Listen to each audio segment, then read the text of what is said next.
Before we get started, I wanted to let everybody know that I have a new book that is available on Kindle, and it is called Recommended Reading for the True Conservative.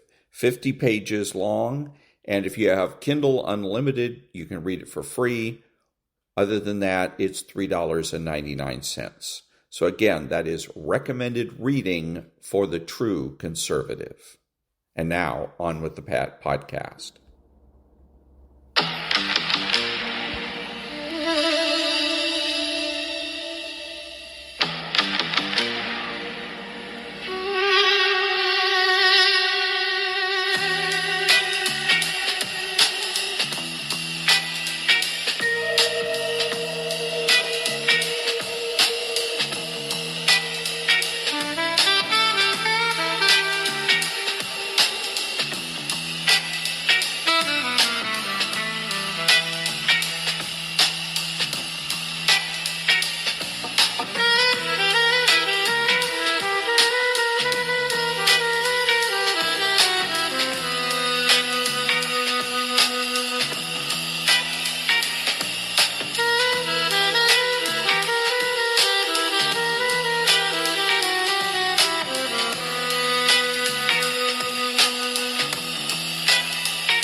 Earlier this week, I received the single greatest phone call of my life.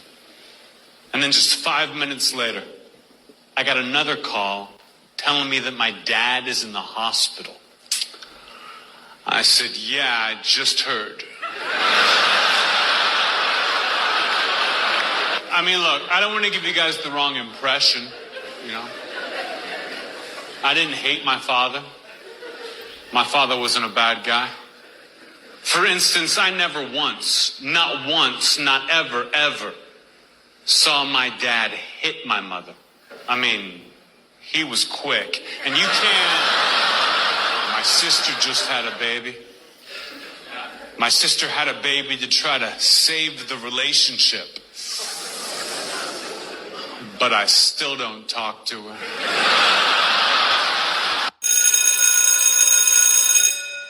Good morning. It's Tuesday, Trump Tuesday, April the 28th, and this is The True Conservative. Welcome to all the butchers, bakers, and candlestick makers out there. This is Ron, your host, and the only true conservative in the United States today. So today, after the Serenity Prayer and the patriotic song of the day, we will have Varney and Company, motivation, meditation, and President Trump. All that and more when I get back.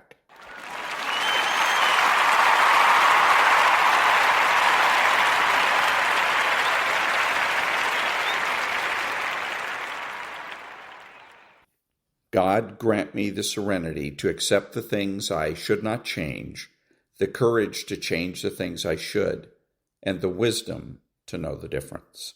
Amen.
Thank you. Now, Varney and Company.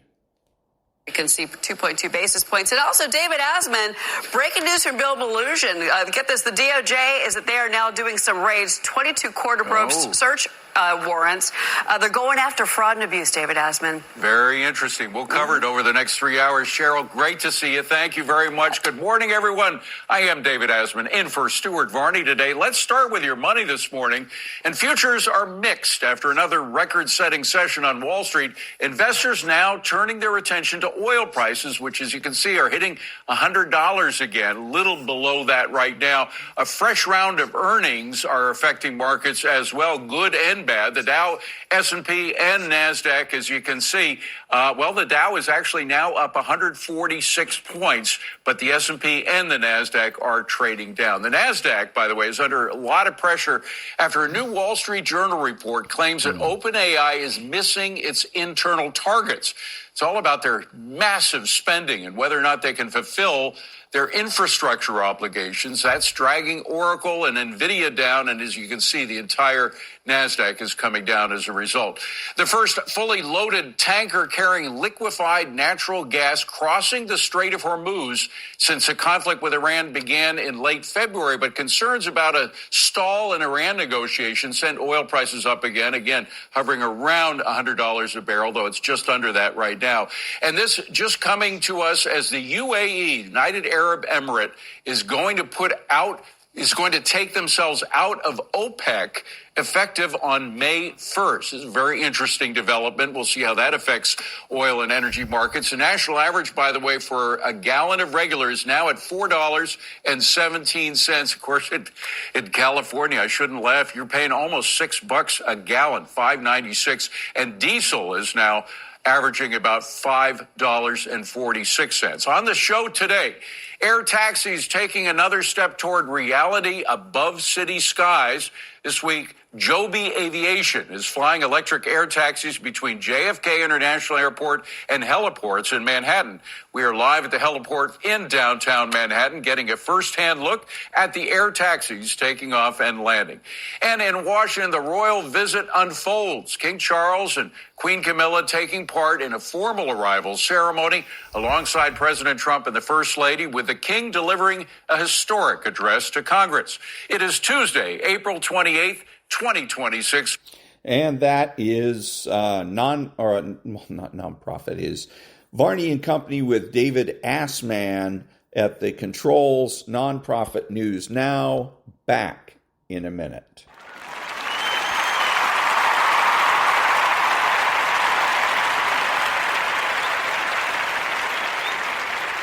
Thank you.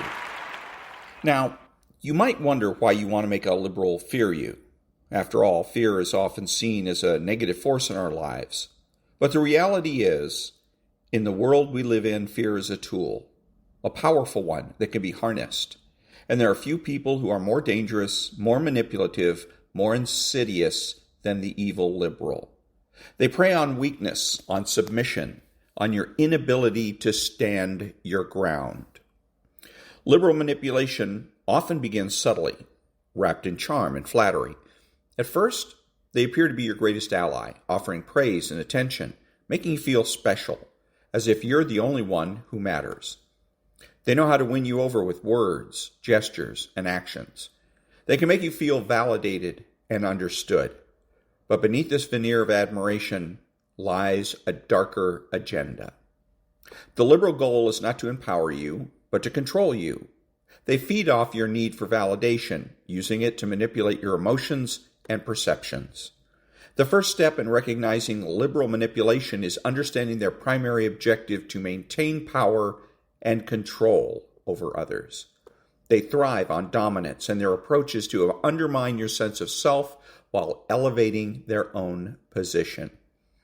It often takes the form of subtle put-downs, backhanded compliments, or emotional manipulation disguised as concern or respect. Over time, these actions erode your confidence, making you question your worth and abilities. The liberal's primary weapon is your own insecurities, using them to create doubt in your mind about your value and your role in life.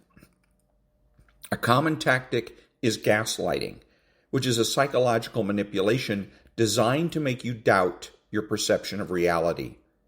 The liberal will twist the truth, deny things they've said or done, and even accuse you of being overly sensitive or irrational.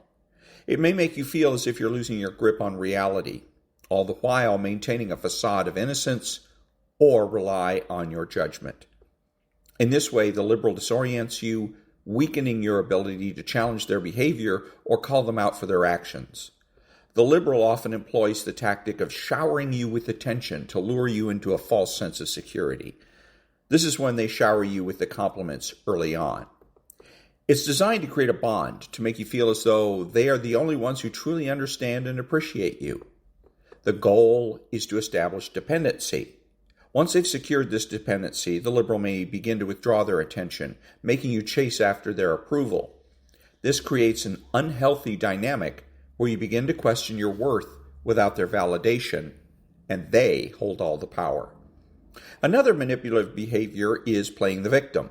The liberal may portray themselves as the one who was constantly wronged, often to garner sympathy or to avoid taking responsibility for their actions. This is particularly dangerous because it creates a scenario where they are not held accountable for their behavior. Instead, you may find yourself apologizing for things that are not your fault, further enabling their manipulation. The liberal uses this tactic to deflect blame, redirecting the focus onto you and your supposed shortcomings. They also engage in triangulation, which involves bringing a third party into the situation to create jealousy or insecurity. This could be another person vying for their attention, or it could be a situation in which they present themselves as the martyr, constantly making sacrifices. The liberal uses this tactic to divide and conquer, creating competition for their attention and loyalty, which puts you in a position of constantly trying to prove your worth to them. This can leave you feeling isolated, unsure of where you stand, and constantly questioning your place in life. The liberal may also use intermittent reinforcement, a psychological tactic where they alternate between positive and negative reinforcement to keep you hooked. One minute they may be showering you with praise, and the next minute they may ignore you or criticize you harshly. This unpredictability creates a cycle of emotional highs and lows, which can be addictive. You find yourself working harder and harder to regain their approval, which in turn feeds their need for control. The inconsistency of their behavior keeps you on edge, and it becomes more difficult to break free from the manipulation because you never know what to expect. Recognizing liberal manipulation is not always easy, especially when you're emotionally invested. The liberal's ability to project a false sense of normalcy combined with manipulation can make it difficult to discern what is really happening. However, once you begin to see the patterns of behavior, the subtle insults, the gaslighting, emotional games, you will start to recognize that their goal is not to support you, but to dominate you. Once you understand these tactics, you can begin to take steps towards freeing yourself from their grip. Establishing boundaries is essential when dealing with a liberal, as they thrive on pushing limits and exploiting weaknesses. They will test the waters, attempting to gauge how far they can go without facing any real pushback. When you fail to establish clear boundaries, you inadvertently give them permission to take more from you, both emotionally and psychologically. This is why creating boundaries isn't just important, it's necessary for your survival in any dealings involving a liberal. At the core of boundary setting is the concept of self-respect. A liberal sees those who fail to establish firm boundaries as easy targets. They will push, prod, and exploit your weaknesses if given the chance. This is why you must prioritize your own self-worth and refuse to allow others to dictate how you should feel or behave. Boundaries communicate a simple but powerful message. This is who I am, and this is how I expect to be treated. When you make it clear that you will not tolerate disrespect or manipulation, the liberal is forced to either comply or face the consequences. Setting boundaries requires clarity. You cannot leave room for ambiguity. If a liberal can manipulate you into doubting your own limits, they will take advantage of the confusion. For example, if you say, "I don't like it when you yell at me," but then allow the behavior to continue without addressing it, you send mixed signals. Back in a minute.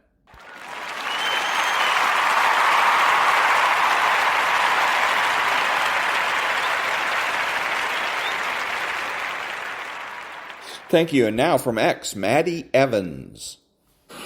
This goes out to all you fuck monkeys who are just really enjoying the fact that they almost tried to kill our president. I just got in an altercation with a motherfucker because he was like, oh, too bad they didn't take him out. Too bad they nobody taking you out. You heard me. Too bad ain't nobody took y'all asses out. Trump 2028, motherfuckers.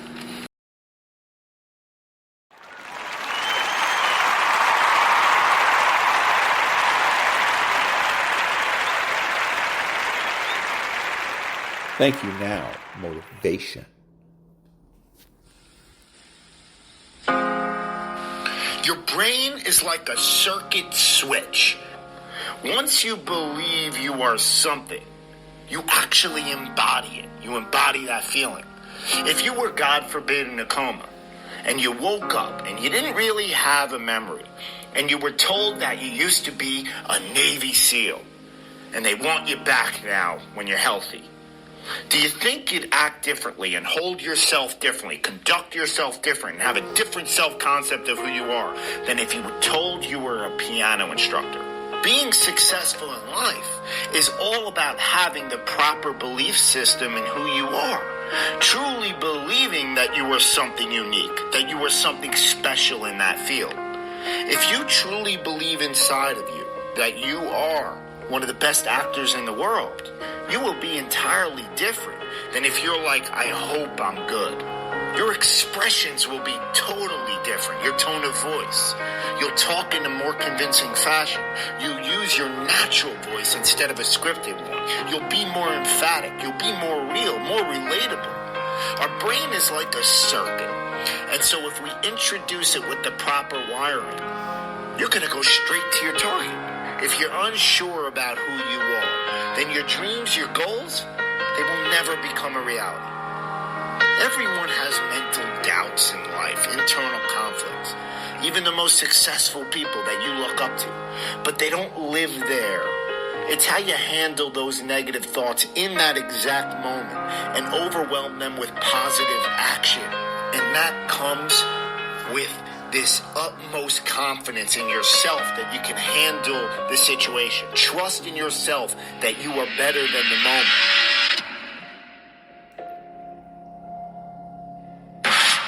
The greats think differently. The greats see differently, right? The greats have a different worldview. The greats, they approach the game in a totally different way. So I need you to do me a huge favor. I need you to think about what you're thinking about when your effort is low. Because if you can get this, you can get any success you want in life. You can have anything you want in life if you can get this. The next time you give a low effort, right? You give it 70% or 50% or 30%. I want you to think about what you're thinking about when your effort is low. If your effort is low, you're probably not thinking about the opportunity. You're probably thinking about the obligation.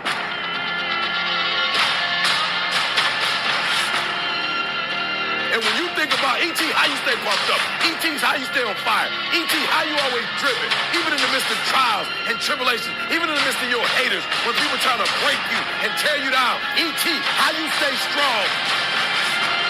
I keep thinking about the opportunity. Every single day, I'm thinking about the opportunity, and I'm not looking at this thing as an obligation. I'm not looking at this thing as something that I have to do, or that I'm forced to do, right? Something that somebody's making me do. Every time I wake up, I'm thinking, I'm alive, baby. This is the day. This is an opportunity. If you want what you've never had before, if you want to do what you've never done before, if you want to be what you've never been before, change your mentality. And I want you to see that effort goes up when you look at it as, I got an opportunity of a lifetime. But you should be excited about the fact that you have an opportunity.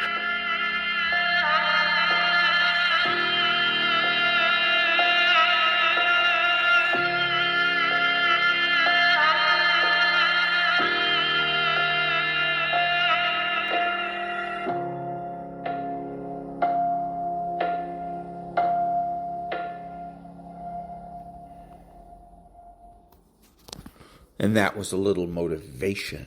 Back in a minute.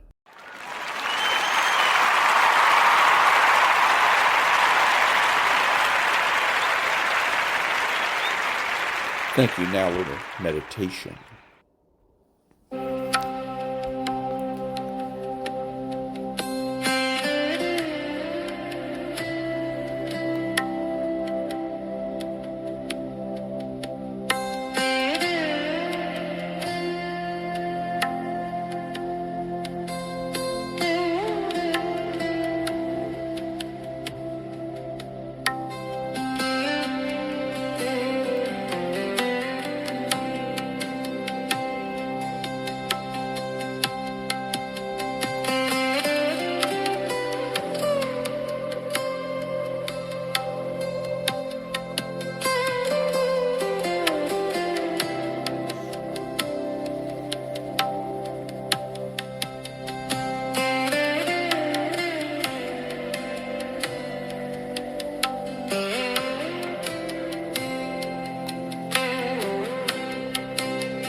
And that was a little bit of meditation. Back in a minute.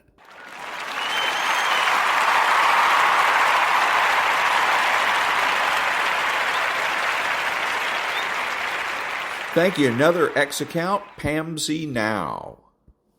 There ain't no way, absolutely no way, that any sane-minded, common sense American cannot see the delusion that's happening right in front of us. I'm telling you, stuff done flipped upside down in people around here. This far left done lost their grip on reality, and they proving it every single day.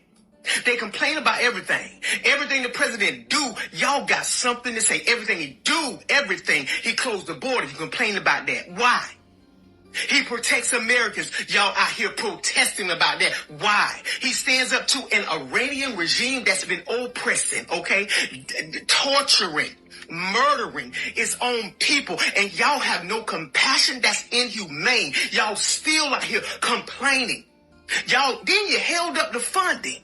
You shut down the government. Y'all done throw a temper tantrum like little bitty children. Because what? he dared to defend this nation instead of bowing to y'all agendas. Thank you, God, for this president.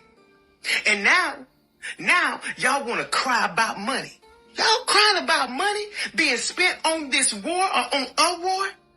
Where was this energy when Obama was sending millions of dollars overseas? Where was the outrage? Somebody tell me where was the outrage when the Biden administration, they sent billions of dollars pouring into the Ukraine. Y'all ain't said nothing. Where was the shutdowns then? I want somebody to tell me, where were the shutdowns then? Where was the moral lectures then? From the folk who's okay with hormone therapy and puberty blockers for children, minors. Where was the outrage about all this money that Biden sent, Obama spent? Y'all ain't say a word, not a word, quiet as a church mouse. Because as long as that money was flowing out of America and back into y'all pockets, y'all was fine. And there you go. That was X. Back in a minute.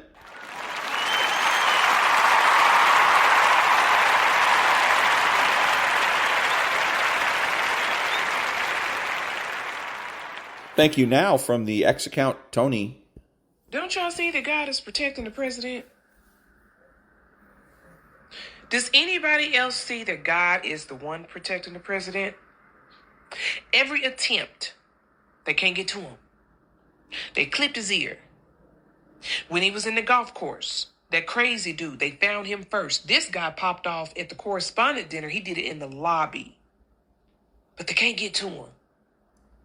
And I want to put this warning out here for everybody who's trying. You're going to fail. He is God's anointed. He is God's messenger. Do y'all not notice that he's telling people to put the Bible back in their homes? Pray. The White House read the entire Bible for 7 days. It's getting ready to get worse, y'all. I'm telling y'all. Satan is out here and he's getting ready. They're trying to destroy our country, and God gave us a strong person, a lion to stop this. Pray for our president. Pray for the ones who are with the GOP who are trying to do the right thing. Pray for them. Pray for them. And that was Tony. Back in a minute.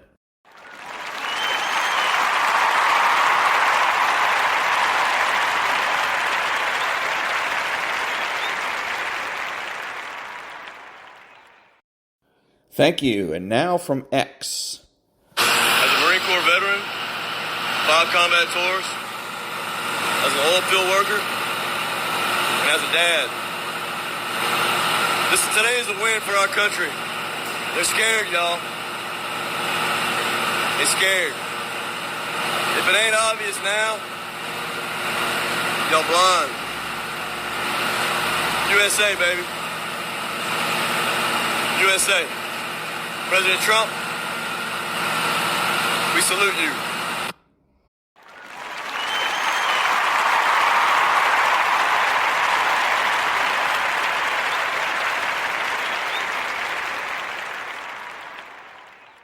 Thank you. The following is from X, and it is from Make LA Great Again. That's the name of the account, and the man is interviewing a Torrance resident who's speaking in Spanish and talking about how much she loves Donald Trump. Pues fíjate que entraron al Hilton Hotel a matar a mi presidente. Todos saben que lo queremos mucho, pero esos son la gente de aquí, mijo. La gente, Aranchif, el gobernador, el Erizuela, todos esos tienen... ¿Y cómo? ¿Y se dio cuenta que vive el señor aquí? Porque es mi vecino, yo vivo aquí, mi vecina vive aquí adentro. ¿Y conoce al muchacho eso? No, fíjate, pues tanto... yo nunca lo conocí, a lo mejor sí lo he visto, pero por Dios, señor presidente, cuídese mucho, que lo protejan más. ¿Qué es eso que estaba ese cabrón ahí adentro? Perdón que diga eso, mijo, pero ¿por qué no lo cuidan más? ¿Y qué es lo ¿Alguien está de acuerdo o alguien está dándole ahí que entren a matarlo? Por favor, son mucha gente la que usted trae y dejar meter a esa persona a que lo balaceara un muchacho, pero eso es todo, es Ay, perdón que diga la prensa, lavados de cerebro los muchachos, pobrecitos. And there you go. That was Make LA Great Again, an account on X. Back in a minute.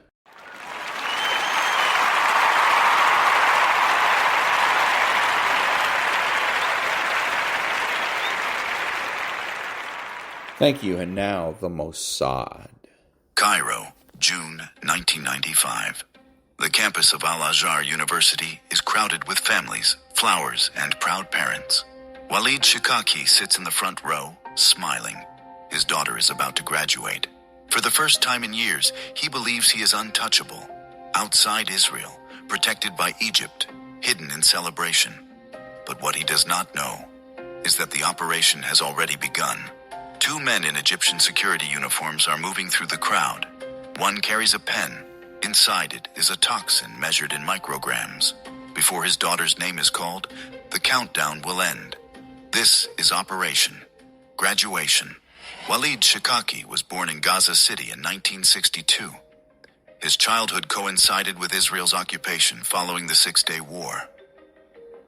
At 14, he watched Israeli engineers demolish his uncle's workshop after a cache of improvised weapons was discovered beneath the floor. The lesson he absorbed was not about resistance. It was about better hiding places.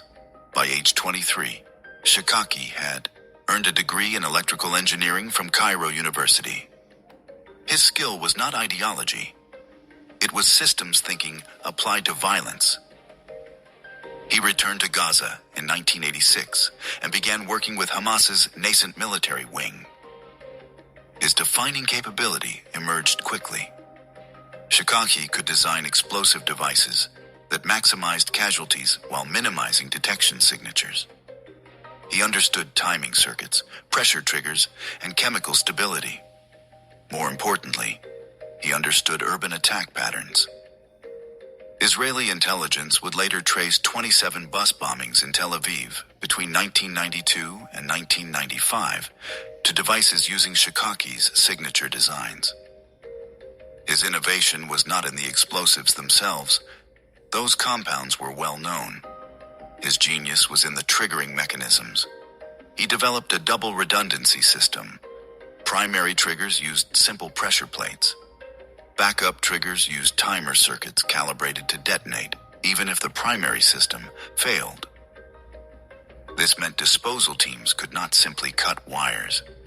They had to neutralize both systems simultaneously. Most did not have time. Associates described him as methodical, never impulsive. He kept meticulous notebooks filled with circuit diagrams and chemical ratios. He trained others to replicate his work, creating institutional memory inside Hamas's bomb-making pipeline. This made him more than dangerous. It made him a strategic node. Israeli intelligence had tracked Shikaki since 1991. Initial assessments classified him as a mid-level technician. By 1994, after forensic analysis of 3 separate attacks, analysts revised their evaluation. He was not executing someone else's designs. He was the architect. By early 1995, Mossad concluded Shikaki represented a Category 1 threat, a target whose removal would measurably degrade enemy capability. The authorization to proceed came in March of that year. The strategy rested on a doctrine Mossad called preemption through deterrence. The logic was straightforward. When arrest is impossible and extradition politically blocked, targeted killing becomes the only tool that changes the equation. Shikaki posed 3 distinct obstacles. First, he operated primarily outside Israel's borders, splitting time between Gaza and Egypt. Second, he maintained residency in Cairo under indirect protection of Egyptian authorities, who tolerated his presence as long as he did not operate on their soil. Third, any visible Israeli operation on Egyptian territory risked a diplomatic crisis that could fracture the 1979 Camp David peace treaty. The solution required 3 elements: total deniability, surgical speed, and a method that left no immediate forensic signature. Conventional approaches were eliminated quickly. A car bomb would be too obvious. A shooting would create witnesses and ballistic evidence. Abduction was operationally impossible in a city where Shikaki maintained low-profile security awareness. Planners needed an opportunity where Shikaki would be predictable, vulnerable, and surrounded by enough ambient activity to mask an approach. That opportunity arrived when Israeli surveillance intercepted a phone call in April 1995. Shikaki's daughter, studying literature at Al-Azhar University, would graduate in June. He planned to attend. The ceremony would be outdoors, public, and unsecured by Western counterintelligence standards. Within 14 days, all elements would be in position. But first, one critical element needed to be resolved. The delivery mechanism had to appear completely innocuous while guaranteeing lethality within minutes. The human dimension of the operation presented unique psychological challenges for both hunter and hunted. During the planning phase, the operational lead, a Mossad case officer working under the cover designation Handler 17, reviewed surveillance intercepts that included personal communications. One transcript from May 1995 captured Shikaki discussing his daughter's thesis with his wife. He was proud. He mentioned buying a new camera to document the ceremony. Analysts noted nothing operationally relevant in the intercept.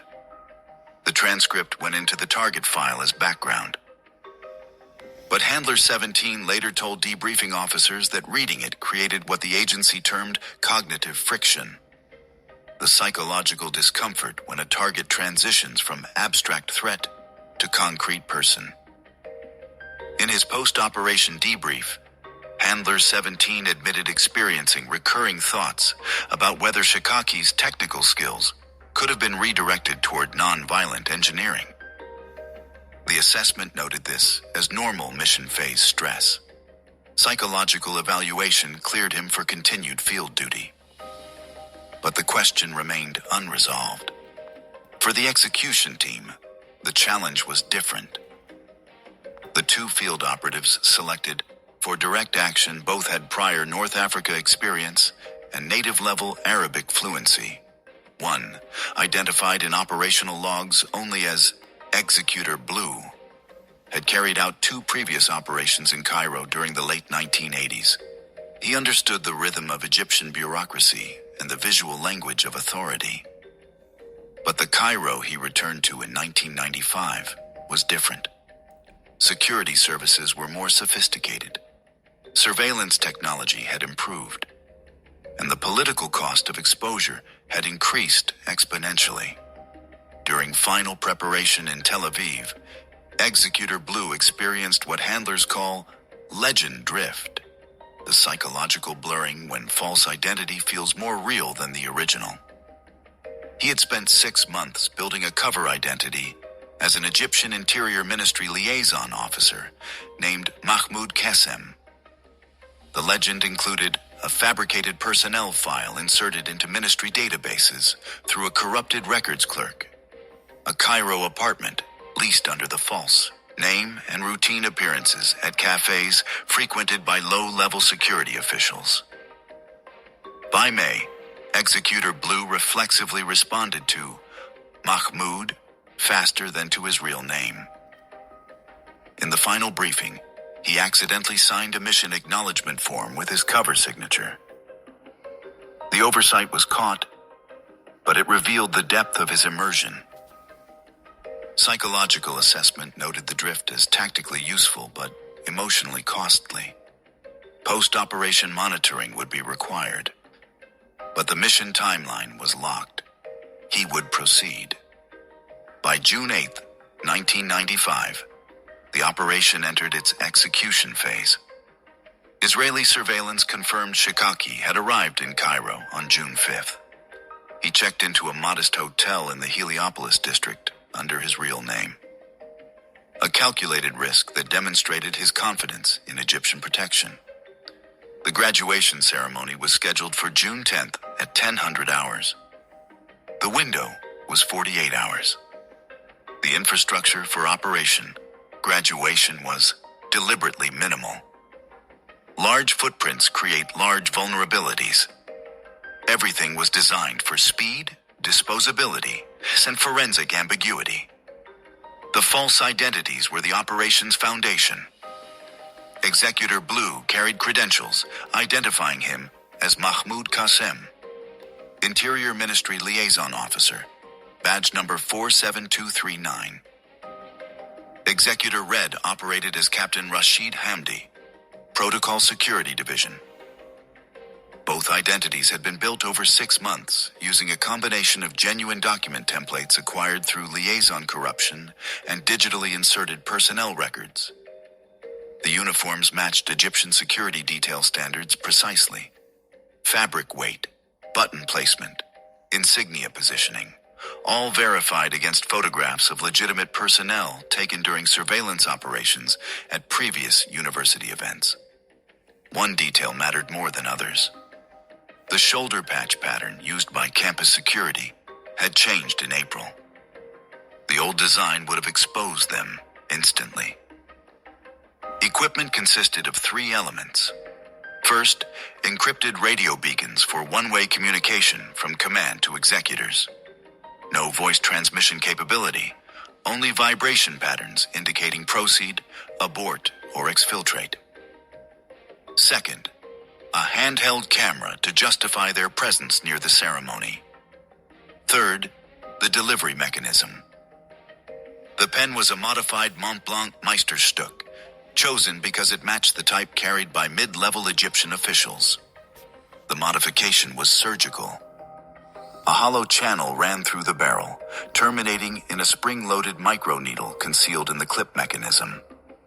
Pressure on a specific point would deploy the needle for 0.8 seconds, long enough to penetrate clothing and deliver the payload, short enough to withdraw before visual detection. The toxin itself was a concentrated derivative of ricin, modified to delay symptoms by approximately 8 minutes. Dosage was calibrated to 300 micrograms, enough to guarantee systemic failure within 20 minutes, but not so much that immediate collapse would occur at point of contact. The delay was operationally critical. It allowed the executors to withdraw before the target showed distress. Communication systems relied on a remote command post established in a rented apartment 1.2 kilometers from the university campus. The post contained encrypted satellite uplink equipment, medical monitoring gear set to intercept local emergency frequencies, and direct line communication to Mossad headquarters in Tel Aviv. The commander, operating under the designation Overseer 6, had authorization to abort at any point until physical contact occurred. Escape routes were mapped with redundancy. Primary exfiltration called for both executors to proceed separately to predetermined taxi stands, then converge at a safe house in the Zamalek district. From there, a diplomatic vehicle with genuine Israeli embassy plates would transport them to the airport. The Rista vehicle's diplomatic immunity was real, but its presence at the safe house would never be acknowledged. The secondary route involved crossing into the Sinai by vehicle, then helicopter extraction from a desert airstrip near El Arish. This option carried higher risk, but remained available if Cairo became compromised. The team structure reflected strict compartmentalization. Surveillance specialists tracked Shikaki's movements, but did not know execution methods. The execution team knew target identity and method, but not strategic justification. The commander knew full operational scope, but had never met the executors face-to-face before the Cairo deployment. Each operative knew only their designated role to prevent catastrophic compromise if any single element was captured or turned. The planning consumed 11 weeks. By June 7th, the delivery mechanism had passed 3 live tests on animal subjects. Executor Blue and Executor Red had 72 hours before the ceremony. Window opened. June 8, 1995. At 0800 hours, both executors conducted final reconnaissance of Al-Azhar University campus. The ceremony would take place in the main courtyard, an open-air space bordered by administrative buildings on 3 sides and the university's historic mosque on the 4th. Seating capacity was estimated at 800, arranged in 12 rows of folding chairs facing a temporary stage. The vulnerability was immediately apparent. Campus security consisted of 4 uniformed guards positioned at the main entrance gate. No metal detectors, no credential verification beyond visual inspection of university-issued guest passes. Once inside the perimeter, movement was unrestricted. Executor Blue acquired a campus map from the administrative office, using his interior ministry credentials to explain he was conducting routine security liaison. The clerk provided the map without question. Authority, when properly performed, generates compliance. The first complication emerged during this reconnaissance. Additional security personnel, not anticipated in the planning, had been deployed to manage traffic flow. 8 extra guards, wearing different uniforms than regular campus security, were directing families toward designated seating areas. This created a tactical problem. More eyes meant more potential witnesses. More importantly, it meant legitimate security personnel might question unfamiliar faces wearing similar uniforms. At 11:30 hours, Executor Blue transmitted a coded message to Overseer 6. Pattern changed. Request assessment. The response came 18 minutes later, after consultation with Tel Aviv. Proceed as planned. Additional personnel increase ambient authority presence. Exploit rather than avoid. The logic was sound. In a crowded space with multiple security elements, 2 more uniformed officials would blend into the bureaucratic confusion rather than stand out. Over the next 24 hours, surveillance confirmed Shikaki's routine. He visited his daughter's apartment in the morning, accompanied her to a celebratory lunch with relatives, then returned to his hotel by late afternoon. His security awareness remained low. He walked openly, ate at public restaurants, and showed no signs of counter-surveillance behavior. This was the paradox of exile. Shikaki had spent years moving carefully through Gaza, where Israeli intelligence could deploy local assets and overhead surveillance. In Cairo, he believed distance provided protection. The belief was about to prove fatal. By June 9th, all elements were positioned. The executors rehearsed their approach pattern 3 times in an empty parking lot outside the city, timing each movement. First contact to withdrawal needed to occur in under 10 seconds. Anything longer risked bystander intervention. The method about to be used was not technologically sophisticated. Its effectiveness relied on a simpler principle. People do not expect violence from sources that appear legitimate. June 10th, 1995.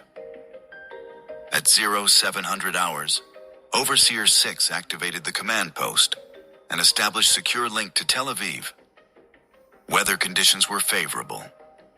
Clear sky, temperature 28 degrees Celsius. No operational impediments. At 0830 hours, Executor Blue and Executor Red departed separately from the safe house. Each carried their credentials, the camera, and 1 encrypted beacon. Executor Blue carried the pen. At 0915 hours, Shikaki left his hotel with his daughter and her maternal uncle. They traveled by taxi to the university campus. Surveillance teams confirmed arrival at 0942 hours. At 0950 hours, both executors entered the campus through the main gate. The guard glanced at their uniforms, nodded, and waved them through. No questions asked. The courtyard was already filling with families. Folding chairs arranged in precise rows faced the stage, where university officials were testing the microphone system. Graduates in black robes clustered near the side entrance, waiting for the procession to begin. Shikachi sat in the third row, approximately 7 meters from the central aisle. His daughter stood with the other graduates. He held the camera he had mentioned buying. At 10:00 hours, the ceremony began. The university president delivered opening remarks. The courtyard held perhaps 600 people. Television cameras from 2 local stations recorded from elevated positions near the stage. Executor Blue and Executor Red positioned themselves on opposite sides of the seating area, maintaining visual contact across the crowd. Their cover story was ready. They were conducting routine security liaison to ensure protocol compliance for visiting dignitaries. No dignitaries were actually present, but the story would hold under casual questioning. The complication came at 10:23 hours. One of the additional security guards approached Executor Red and asked which ministry he represented. The question was not hostile, merely bureaucratic curiosity. Executor Red responded that he was Captain Rashid Hamdi, Protocol Security Division, coordinating with Interior Ministry liaison regarding potential ministerial attendance at future university events. The guard nodded and walked away. The exchange lasted 40 seconds. It revealed how thin the margin for error was. A more suspicious guard, a more detailed question, or a request to verify credentials through radio contact would have triggered immediate abort. But the moment passed. The operation continued. At 10:38 hours, the first graduates began crossing the stage to receive diplomas. The process was alphabetical by family name. Shikaki's daughter, Amira, would be called in approximately 30 minutes based on surname placement. At 10:41 hours, Overseer 6 transmitted the proceed signal. Both executors' beacons vibrated twice. The execution window had opened. Executor Blue began moving toward the third row from the left side of the courtyard. Executor Red mirrored the approach from the right. The movement created a visual wedge. 2 authority figures converging on a single point, suggesting official purpose.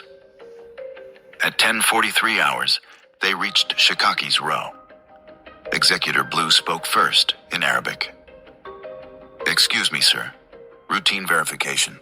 May we speak with you briefly?" The phrasing was deliberately polite, but official. It triggered compliance without alarm. Shikaki looked up, momentarily confused, then stood. His expression showed mild annoyance, not fear. Executor Red stepped closer, ostensibly to allow other seated guests to see the stage. This positioned him within arm's reach of the target. Executor Blue maintained verbal engagement, asking Shikaki to confirm his name for guest list verification. The interaction appeared completely mundane. Security officials asking questions. A guest standing to cooperate. Families in adjacent seats barely glanced over.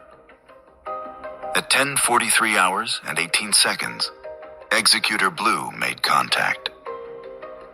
He reached across as if to gesture toward the administrative building, simultaneously pressing his palm against Shikaki's upper arm. The pen was held in standard grip position. The clip pressed against fabric. The microneedle deployed. Penetration occurred through the jacket sleeve, entering the deltoid muscle. The spring mechanism delivered 300 micrograms of modified ricin directly into tissue. The needle withdrew 0.8 seconds later. Total contact duration, less than 2 seconds. No visible puncture wound. No immediate sensation beyond minor pressure that Shikaki might have attributed to an accidental bump. Executor Blue completed his gesture, thanked Shikaki for his cooperation, and apologized for the interruption. Both executors nodded respectfully and withdrew in opposite directions. Elapsed time from first verbal contact to withdrawal, 9 seconds. Shikaki sat back down. He adjusted his jacket. He raised his camera and took a photograph of the stage. The operation had succeeded because it looked boring. At 10:46 hours, both executors had exited the courtyard and were walking separately toward the main gate. At 10:48 hours, 300 meters away, Shikaki began experiencing the first symptoms. Mild nausea, slight dizziness. He attributed it to heat and the crowded space. At 10:51 hours, his vision began to blur. Muscle tremors started in his hands. The camera slipped from his grip. His uncle, seated beside him, asked if he felt well. At 10:53 hours, Shikaki attempted to stand, but collapsed back into his chair. Convulsions began. His breathing became labored. Families in adjacent rows noticed and began calling for medical help. At 10:54 hours, campus security reached his position. They attempted basic first aid while calling for an ambulance. The television cameras continued recording the ceremony. Most attendees in distant rows remained unaware anything had occurred. At 10:57 hours, ricin-induced systemic failure reached critical threshold. Shikaki lost consciousness. Cellular breakdown was occurring in his liver, kidneys, and nervous system simultaneously. No antidote existed. Even if medical responders had known the specific toxin, intervention was impossible. At 11:04 hours, an ambulance arrived at the campus entrance. Medics assumed heat stroke or cardiac arrest. They loaded Shikaki onto a stretcher and began transport to Cairo University Hospital. At 11:11 hours, Walid Shikaki was pronounced dead en route. Cause of death was listed as sudden systemic failure, cause unknown. While medics worked on Shikaki, the executors were executing the primary exfiltration plan. At 11:02 hours, Executor Blue reached the predetermined taxi stand 6 blocks from campus. He traveled to a cafe in the Zamalek district, changed clothes in the restroom, and emerged in civilian attire. The uniform went into a shopping bag that would be incinerated at the safe house. At 11:08 hours, Executor Red completed the same process at a different location. Both were now operating as ordinary civilians in a city of 16 million people. At 11:23 hours, both arrived separately at the safe house. Overseer 6 had already received preliminary reports from Egyptian emergency radio frequencies. The target was down. No indication of foul play. No pursuit. At 1300 hours, a vehicle with Israeli diplomatic plates collected both executors from the safe house's rear entrance. The driver, a genuine embassy security officer, asked no questions. The vehicle proceeded directly to Cairo International Airport using diplomatic credentials that prevented search or inspection.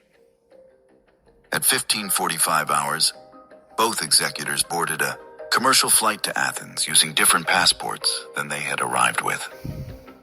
The identities of Mahmoud Qasim and Captain Rashid Hamdi would never be used again. At 18:30 hours, they landed in Athens and transferred to separate flights. Executor Blue proceeded to Brussels.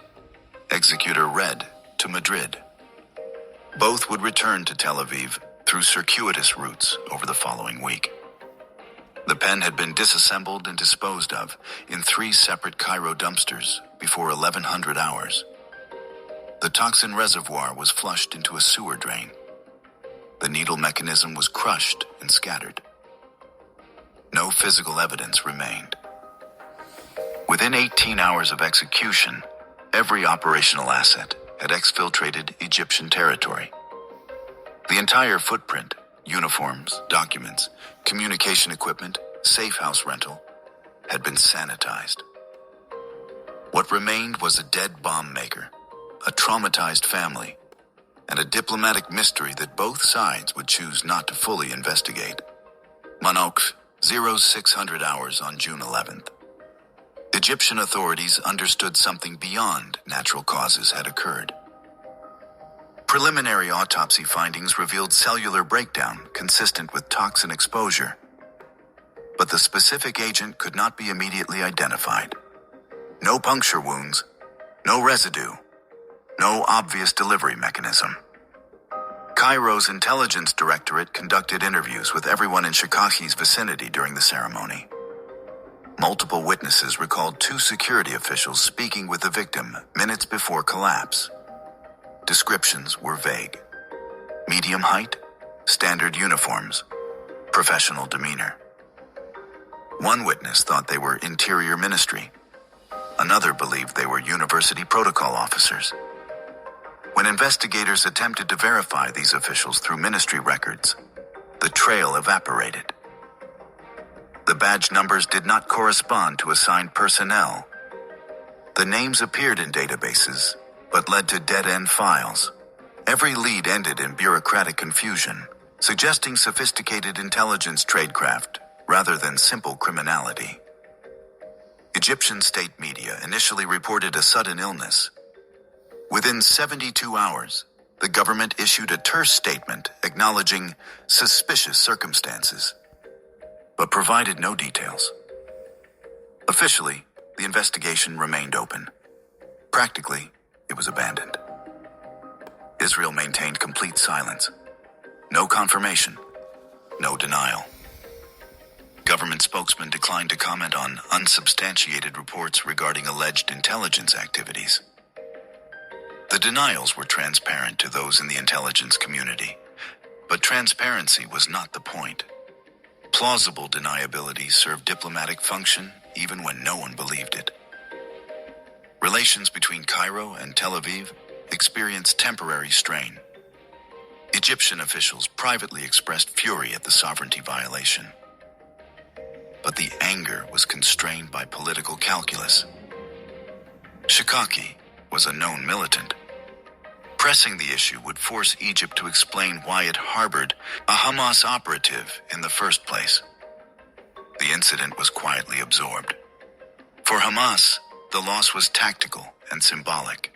Shikaki's technical knowledge died with him. His notebooks were seized by Egyptian authorities, then reportedly passed to Palestinian intelligence through back channels. But institutional memory contained in a human mind cannot be fully transferred through documentation. Attack sophistication using Shikaki's signature triggering systems declined measurably over the following 18 months. Subsequent bombings relied on cruder mechanisms with higher failure rates. The operational degradation was temporary. Other engineers emerged, but the disruption achieved its intended effect. And that was the Mossad. Back in a minute.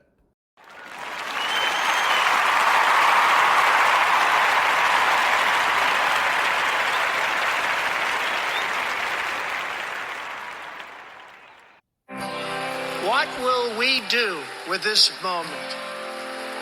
How will we be remembered? Look at the opportunities before us. This election really isn't about the left versus the right. It's about we the people choosing our government and the choice between freedom versus tyranny. Nobody has a chronic disease burden like we have. Why are we allowing this to happen to our children? Ultimately, the only thing that will save our country is if we choose to love our kids more than we hate each other. What is going on here is deeper than politics. It is deeply spiritual. We are being called to rise above the hatred and the fear and the evil. We need to remember above and beyond that we must love our neighbors, that we must treat other people as we hope to be treated. You want to be a rebel? You want to be a hippie? You want to stick it to the man? Show up on your college campus and try calling yourself a conservative. America is going to reach heights that it has never seen before. The future is going to be amazing.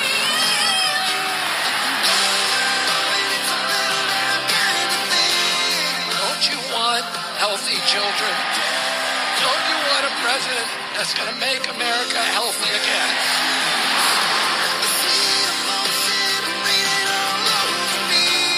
I come to you today as a former Democrat. I will be a first-time Trump voter tonight.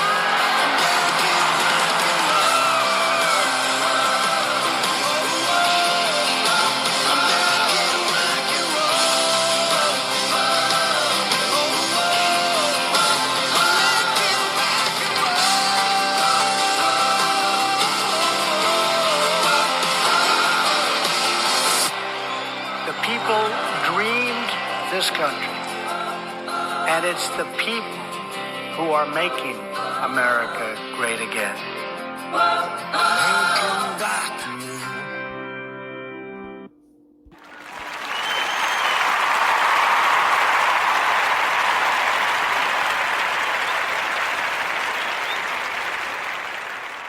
Thank you. This is Ron, your host, the only true conservative in the United States today, bidding adios to all the butchers, bakers, and candlestick makers out there, and reminding you that you're not neutral and that the government has no rights.